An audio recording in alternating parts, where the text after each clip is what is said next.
സപ്പോർട്ടുമുണ്ട്. അതുപോലെ മാമന്റെ വീട്ടിലെ ആ ഇത് മാമന്റെ ഒരു പെങ്ങളുണ്ടല്ലോ എറണാകുളത്തുള്ള ഉണ്ടായിരുന്നല്ലോ മെസ്സിപ്പോയെ ആ ആളുടെ ഭർത്താവിന്റെ വീട്ടിൽ കൊച്ചു ഇതുവരെ ഡിവോഴ്സായി പോയില്ലയോ?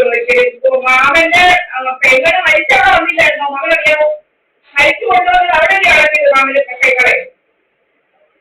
ഞാൻ കല്യാണം കഴിച്ച് 2003-ലോ 2004-ലോ ആയിരുന്നു മാമന്റെ പെങ്ങള് മരിച്ചതാണോ? അപ്പൊ ഞാൻ അവിടെ വന്നു. എന്ന് വെച്ചാൽ ഞാൻ എനിക്കറിയാതെ ഇവരുടെ വീട്ടിൽ ഞാൻ പോയിട്ടുണ്ട്. എറണാകുളത്തിന്റെ എൻറോൾമെന്റിന്റെ ദിവസം ഞാൻ അവിടെ ഈ ജനകത്തിന്റെ വീട്ടിൽ പോയ ഡ്രസ്സൊക്കെ മാറി ഞങ്ങൾ വരുവാങ്ങാതെ വന്ന് അവിടുന്ന് ഡ്രസ്സും സാരിയൊക്കെ മാറി സാരി കൊടുക്കാൻ പറ്റും എൻറോൾമെന്റിന് വെള്ള സാരി.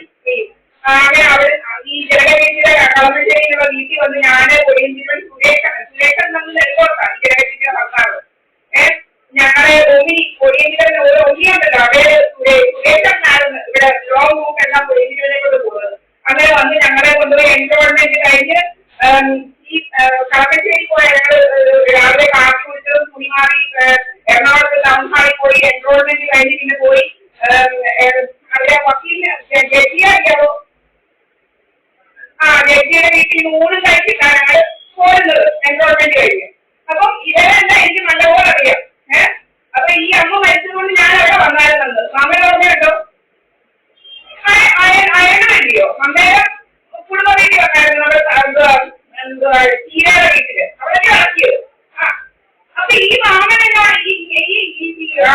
എറണാകുളത്തെ ഈ സുരേഷന്റെ ജനകേക്ക് ഈ ആളെ ചോദിച്ചു, ഈ അച്ഛൻ ചോദിച്ചു കുറച്ച് ഡിവോഴ്സ് വേറെ ആളുടെ ഡിവോഴ്സ് ആവുന്നത് അന്നേരമൊന്നും എനിക്ക് അറിയത്തുപോലില്ല. ഡിവോഴ്സ് അന്നത്തെ 2002 കല്യാണം കഴിഞ്ഞ് 3 ആയുള്ളൂ. അന്നേരം ഒരു കുഴപ്പമില്ല. ഡിവോഴ്സ് എന്നുള്ള പേര് കഴിഞ്ഞിട്ടുണ്ടെങ്കിൽ കൊച്ചിന് 2.5 വയസ്സുള്ളപ്പോഴാണ് ഇവന് അസുഖം തുടങ്ങിയത്. BUP എന്ന് പറയുന്നവന് കേട്ടോ. ഇവനെപ്പോലെ പറയായിരുന്നു നമ്മളോട് കുഞ്ഞുങ്ങളൊന്നും വേണ്ട, ഇതുപോലെ വളർത്താൻ പറ്റത്തില്ലെന്ന് നമുക്ക് അതിനോട്. എന്നുവെച്ചാൽ ഇവന്റെ ഉദ്ദേശം എന്താണെന്ന് വെച്ചാൽ കുഞ്ഞുങ്ങളൊക്കെ ഇല്ലാതിരുന്ന എങ്ങനെയൊക്കെ തട്ടി ഇവരെ കെട്ടാവുന്നില്ല. ഇവനൊരിക്കലും എന്നോട് അതുപോലെ പറഞ്ഞു 3 മക്കളുണ്ടാവുമെന്ന് ആരോട് പറഞ്ഞു. ഞാൻ പറഞ്ഞു അതെന്തായാലും ഞാനില്ല നിങ്ങളെ കല്യാണം കഴിക്കുന്നത്, 3 മക്കൾ എന്തായാലും ഉണ്ടാവുന്നു പറഞ്ഞു. നമുക്കടെ ഇരിക്കോ എന്തുവാ 3 നാളത്തിന് അവസാനിപ്പിക്കോ ഞാൻ ആണോ പോവാം. ഞാൻ പറഞ്ഞു എന്തായാലും അപ്പൊ 3 അറിയാമോ? 3 സംഖ്യ മനസ്സിലായോ അവന്? എനിക്കൊന്നും എന്നെ തട്ടിയിട്ട് അവിടെ കെട്ടിയിട്ട് അവർക്ക് എന്തു ഇതായിരുന്നു ഉദ്ദേശമായിരുന്നു കേട്ടോ. 3 മക്കളെ പറഞ്ഞത് എന്റെ എടുക്കരുത്. കുറെ നമ്മളെ നോക്കി. അതുപോലെ മാമയോട് പറയാനാണെങ്കിൽ ഇവന് ചിക്കൻ ബോക്സ് വന്നു. നമ്മളറിയാവോ? കല്യാണം കഴിഞ്ഞ ഉടനെ വന്നത് 3-5 മാസമായിരുന്നു. ഒക്ടോബറിലെങ്ങാണ്ടാ വന്നത്. എന്റെ കല്യാണം ജൂണിലായിരുന്നു. ഇവന് ചിക്കൻ ബോക്സ് വന്ന് എന്നിട്ട് ഇവന് വന്നെല്ലാം കുറച്ച് കഴിഞ്ഞപ്പോൾ പതിയെ എനിക്ക് വന്നു കേട്ടോ അമ്മ. അപ്പൊ എന്തിനാന്നറിയാം അതുപോലെ ഇവന്റെ അമ്മയുടെ അച്ഛനും വന്നു പാലശ്ശേരിയിലെ. അപ്പൊ ആ അച്ഛന് വന്നതും ഈ അച്ഛൻ ഞങ്ങളെ കൂടെ വന്നിരുന്നത്. ആ അച്ഛനൊരു ഭാഗമൊക്കെ കിട്ടില്ല കേട്ടോ. ആ മനുഷ്യനൊരു ഭാഗമായിരുന്നു. എന്നിട്ട് അത് കഴിഞ്ഞപ്പോ എനിക്ക് വന്നു. ഇവരുടെ എനിക്ക് വന്നു. അന്നേരം എന്തോന്നറിയാമോ? ഇവരെന്നെ കൊണ്ടുപോയി എക്സൈക്ലോസിൻ എന്ന് പറയുന്ന ഒരു മരുന്ന് വാങ്ങിച്ചു തന്നു. എക്സൈക്ലോസിൻ വേറെ ആർക്കും വാങ്ങിച്ചു കൊടുക്കാത്ത മരുന്ന് എനിക്ക് വാങ്ങിച്ചു തന്നു. എന്തിനാണെന്നറിയാമോ അമ്മ? ഈ എന്റെ എനിക്കിങ്ങനെ ഈ ഏതാണ്ടൊക്കെ സ്ഥലത്ത് വെള്ളത്തിനകത്തോടെ തരുന്നുണ്ടായിരുന്നു ഇവന്മാര്. അതുപോലെ നമ്മുടെ മുഖത്തൊക്കെ ഈ എക്സൈക്ലോസിൻ തന്നില്ലെങ്കിൽ ഈ ഇത് വന്ന് പൊട്ടിയാറുണ്ടല്ലോ. അത് ഭയങ്കര ഇൻഫെക്ഷനായി ഹെൽത്തിന്നൊക്കെ വന്ന് ചോദ്യമാവും. അങ്ങനെ ഒരു സംഭവം ഉണ്ടായത് എന്റെ അമ്മയുടെ വീട്ടില് കേട്ടോ. ഇപ്പഴാണ് എനിക്ക് മനസ്സിലായി. എന്റെ അമ്മയുടെ വീട്ടിൽ എന്റെ അമ്മയുടെ അച്ഛൻ ഇതുപോലെ ഈ ചിക്കൻ ബോക്സ് വന്നിട്ട് കണ്ടെത്തി പോയി വലിയ കൂടിയ വിഷം വെള്ളിനടിക്കുന്ന വിഷം എല്ലാം അടിച്ചു. വിഷം അടിച്ചിട്ട് ഇത് വന്ന് ഒരെണ്ണം വന്നു കഴിഞ്ഞ് ഇത് അങ്ങ് പൊട്ടാൻ തുടങ്ങി. പൊട്ടിത്തുടച്ച് വലിയെല്ലാം ഇറങ്ങി ആള് മരിച്ചത് അത് കാരണം. ഇത് നടന്ന സംഭവമാണ്. എന്നിട്ട് ഞാൻ ഇന്ന് ഓർക്കുന്നുണ്ട് ഹെൽത്തിന്ന് ആളുകൾ വന്നു ഇതെന്താ ഈ ചിക്കൻ ബോക്സ് വന്നിട്ട് ഇങ്ങനെ കൊള്ളാനും പൊട്ടി ഇറങ്ങാനുള്ള കാര്യം എന്തുവാണ്? ഈ തൊലി പൊട്ടി ഇറങ്ങാനുള്ള കാര്യം എന്തുവാണ്? പിങ്ക് കളർ മുഖവും വയറും എല്ലാം പോയില്ല, പിങ്ക് കളർ ഇരിക്കുവല്ലേ. നമ്മുടെ മണ്ടക്കോട്ട് ഈ പോയിസ് അടിക്കുന്നത് നമ്മൾക്ക് ഭയങ്കര വിഷമമാണ്. നീല കളർ നമ്മുടെ ദേഹത്ത് ഒരു ചെറിയ പാട് വന്നാൽ നമുക്കിത് മെഡിക്കൽ അറിയാവുന്ന നമ്മുടെ മോളോട് വിഷം നമ്മുടെ കയ്യേറിയിലൊക്കെ ഇതാക്കിയാൽ നമുക്ക് പെട്ടെന്നായി കാറ് വരുന്നത് ഈ മുറിവ് വരും. അറിയാമോ അവന് തൊലി ഭയങ്കര സെൻസിറ്റീവായിട്ട്. നെല്ലിന്റെ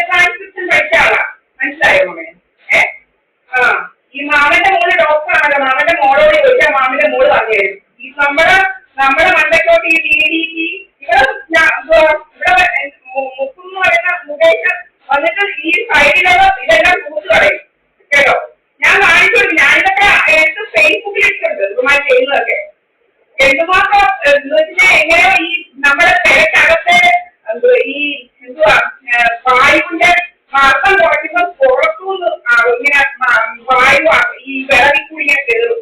അതുപോലെ ഈ ഇവന്മാർ അയക്കുന്നത് ഈ നമ്മുടെ ചാനൽ ഉണ്ടല്ലോ, ഇലക്ട്രിക് ചാനൽസ്, അതിനകത്തൂടെ അയക്കുന്നത്. ഇതൊക്കെ പുതിയ പുതിയ നാളറിയാത്ത പുതിയ ടെക്നോളജികളുണ്ട്, ഡയറക്റ്റ് എനർജി വെക്കണം എന്നൊക്കെ പറയുന്നത്. ഈ സയൻസും കുന്നൊന്നും അറിയാത്തവർക്കൊന്നും മനസ്സിലാവില്ല. സയൻസ് ഒക്കെ നല്ലപോലെ പഠിച്ചവർക്കറിയാം ഇന്നത്തെ എന്തൊക്കെ രീതിയിലാണ് കൊല്ലുകൊലയെ നടത്തുന്നത്. പണ്ടത്തെ ഇന്നത്തെ സിനിമ കണ്ടവരല്ലേ, പണ്ടത്തെ തോക്കൊന്നും അല്ല ഇപ്പോഴത്തെ തോക്കാണോ. എവിടെ ദൂരത്തിരുന്നും നല്ല ഒന്നാമതായിട്ട് പോയിന്റ് ചെയ്യുന്ന തോക്കൊണ്ടിരുന്നു, പണ്ടത്തെ പോലല്ല. എന്റെയോ അങ്ങനെയൊക്കെയുള്ള പരിപാടികളായി ചെയ്യുന്നത്. നമ്മൾ എങ്ങനെയെങ്കിലും കൊല്ലണം, കൊന്നിട്ട് ഇൻഷുറൻസ് തട്ടല്ലേ പരിപാടിയാണ് ബിജു എന്ന് പറയുന്നവന്റെ. എന്നിട്ട് ശ്രീദേവി പറയുന്നത് അത് കൊലയേക്കാൾ 70 സെന്റ് കൂടുതൽ എന്റെ അമ്മ വീട്ടിൽ സ്ഥലമുണ്ട്, അവിടെ ഓരോന്നും വീട് വെക്കാമെന്ന് പാലക്കാട് ഇതെന്നെയും കൂടെ പിന്നീട് കൊടുക്കാനുള്ള രീതിയിൽ ഇവർ കൊണ്ടുപോയി മലമ്പുഴയിലുള്ള വീടൊക്കെ വെച്ചിട്ടുണ്ട് കേട്ടോ. ഇവിടെ അവനെ ഒന്ന് കെട്ടിത്തൂക്കിയിട്ട് പറയുന്നത് ഫിനാൻഷ്യൽ ക്രൈസിസ് ഉണ്ടായിരുന്നു അവന്, അതുകൊണ്ട് അവൻ സൂയിസൈഡ് ചെയ്തെന്നാ പറഞ്ഞു പറ്റിയത്. പക്ഷെ സൂയിസൈഡ് ചെയ്തതിന്റെ പെണ്ണുവേണ്ട 2-3 വർഷത്തിനുള്ളിൽ 7 സെന്റ് സ്ഥലവും മലമ്പുഴ വാങ്ങിച്ച് വീട് വെക്കുന്നത് എങ്ങനെയാ മാമ? അവര് പറ്റുമോ? പക്ഷെ അവള് ഈ മുരളി എന്ന് പറയുന്നത് ചെല്ലമുള്ളിക്ക് 5 ലക്ഷത്തിന്റെ കടമൊക്കെ ഉണ്ടെന്നാണ് അത് പറയുന്നത്.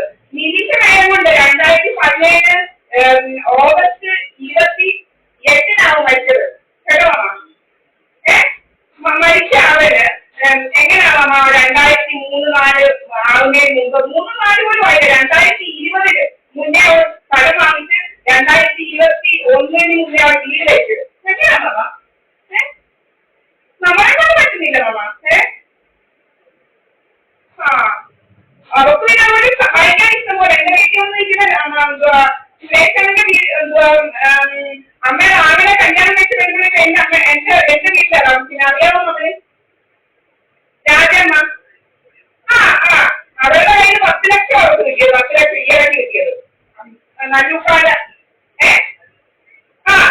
അനിയത്തിക്ക് കിട്ടിയത്. അവിടെ പറഞ്ഞ അവിടെ നോക്കാന്ന് പറഞ്ഞുണ്ട് അവരുടെ കയ്യിൽ 10 ലക്ഷം വാങ്ങി. എന്നിട്ട് എന്റെ വീട്ടിൽ കൊണ്ടുവന്ന് വെച്ചിരിക്കുക കേട്ടോ. എന്തോ എല്ലാവരുടെയും എല്ലാം വാങ്ങിച്ച് കാറ്റൊക്കെ എന്റെ വീട്ടിൽ കൊണ്ട് വിട്ടാനുള്ള സ്ഥലമാണോ ഇത്?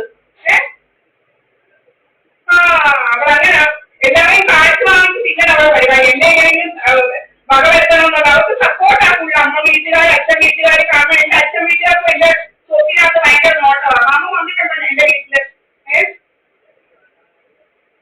വന്ന് കണ്ടാ അറിയാം ശരിയാണ് കൊച്ചു പറയുന്നത്. അപ്പോൾ ഇപ്പോഴും എന്റെ അച്ഛന് 9 സെന്റ് കൊടുത്തേക്ക് ഒരു 3 വർഷത്തും എന്റെ അച്ഛൻ ജീവിച്ചിരിക്കുമ്പോൾ 3 വർഷത്തും മുഴുവനായിട്ട് എന്റെ അച്ഛനെ അതിനകത്ത് ആക്കിയതായി. എന്റെ അച്ഛനാണ് ഈ വീട് വെച്ച് ഇവന്മാരെ വളർത്തിയും ഈ എന്റെ അച്ഛന്റെ അനിയൻ എന്ന് പറയുന്ന സോമരാജ് എന്ന് പറയുന്നവന് അന്നത്തെ കാലത്ത് 73 മുന്നേ 69 കണ്ട് ഒരു അമ്മാസത്തെ കാറ് വാങ്ങി 12,000 രൂപ ബാങ്കിൽ ഇട്ട് കൊടുത്ത വരാൻ എന്റെ അച്ഛൻ അമ്മന്നറിയാമോ? 69 മുന്നേ 70 എന്നിട്ട് ഒരു വീട് വെച്ച് പിന്നെ അച്ഛൻ്റെ ചേട്ടനുണ്ട്, അയാൾക്ക് പലചരക്ക് സ്റ്റേഷനറി കട. ഇതെല്ലാം ഞങ്ങളാരും മുടിപ്പിച്ച് കേട്ടോ. ഇതെല്ലാം ചെയ്തു കൊടുത്ത ആളാ എന്റെ അച്ഛൻ അമ്മേ കേട്ടോ മാമ. ഓരോ വിദ്യാഭ്യാസത്തിന്റെ പകുതി വാങ്ങിക്കാൻ പറ്റും എന്റെ അച്ഛൻ വിചാരിച്ചിരുന്നെങ്കിൽ